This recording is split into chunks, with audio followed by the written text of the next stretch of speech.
میرا آپ لوگوں سے ایک اہم سوال ہے، آپ ضرور اس سوال کا جواب کمنٹس میں دیتے جائیے۔ اس سے پہلے میں ایک بات عرض کرتا چلوں کہ آج دنیا کے سارے ماں باپ اپنے بچوں کی دنیا کی زندگی کی تو خوب فکر کرتے ہیں، ان سے پوچھتے ہیں، ان کو لے کر کے بیٹھتے ہیں کہ بیٹا تم نے آج کیا کمایا، کیا کھایا، تمہاری لائف کیسی چل رہی ہے، تم کوئی پریشانی میں تو زندگی نہیں گزار رہے ہو، زندگی سے تم تنگ تو نہیں آ گئے ہو، کیا آج کی تمہاری تجارت نفے میں رہی یا آج آپ کا سودا گھاٹے میں گیا ہے۔ اس طرح کی فکر تو سبھی ماں باپ کرتے ہیں، لیکن ذرا آپ مجھے ایمانداری کے ساتھ اس سوال کا جواب دیتے جائیے کہ کتنے فیصد مسلمان ماں باپ ایسے ہیں جو اپنے بچوں کی، اپنے اہل و عیال کی ایمان اور ان کے عقائد کی فکر کرتے ہو، کبھی ان کو لے کر کے بیٹھتے ہو، ان سے پوچھتے ہو کہ بیٹا تمہارا اس خدا کے متعلق کیا گمان ہے، کیا عقیدہ ہے جس نے ساری مخلوقات کو پیدا کیا ہے، کیا اس نے ساری مخلوقات کو پیدا کیا ہے، تم یہ تصور رکھتے ہو، یہ عقیدہ رکھتے ہو،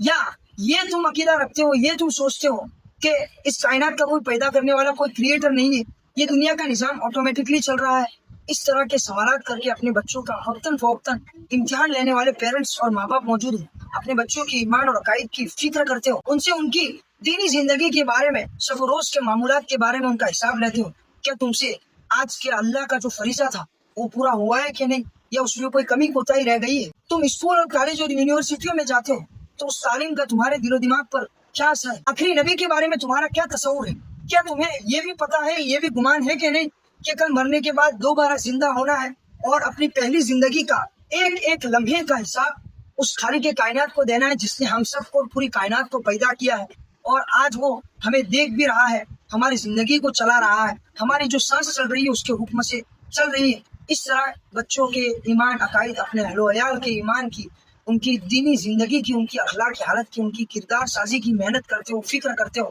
ایسے کتنے پیرنٹس اور کتنے ماں باپ موجود ہیں۔ آپ کا جواب یقیناً یہ ہوگا کہ 100 میں سے 2% ماں باپ ایسے مشکل سے مل سکتے ہیں جو اس طرح اپنے بچوں کی اور اپنے اہل و عیال کی ایمان اور عقائد کی فکر کر رہے ہو، اور اگر آپ ان 2% ماں باپ میں سے ہیں تو آپ ضرور اللہ کی تعریف کیجیے، اللہ کا شکر ادا کیجیے کہ آپ وہ خوش قسمت لوگ ہیں جو انبیاء کی سیرت پر عمل کرتے ہیں۔ حضرت یعقوب علیہ السلام نے جب ان کی وفات کا وقت قریب آیا تو اپنے سارے بیٹوں کو جمع کیا اور پوچھا کہ بیٹوں میرے مرنے کے بعد تم کس کی عبادت کرو گے، ما تعبدون من بعد، تو سارے بیٹوں نے جواب دیا نعبد الہک و الہ آبائک ابراہیم و اسماعیل و اسحاق الہ واحدہ، کہ ہم اسی ایک معبود کی عبادت کرتے ہیں اور کریں گے جن کی آپ کرتے تھے، آپ کے باپ دادا ابراہیم، اسماعیل اور اسحاق علیہ السلام کیا کرتے تھے۔ تو جس طرح ہم آپ کی زندگی میں اسی ایک اللہ کی عبادت کرتے تھے جن کی آپ کرتے تھے، تو آپ کے مرنے کے بعد بھی ہم اسی معبود کی عبادت کریں گے۔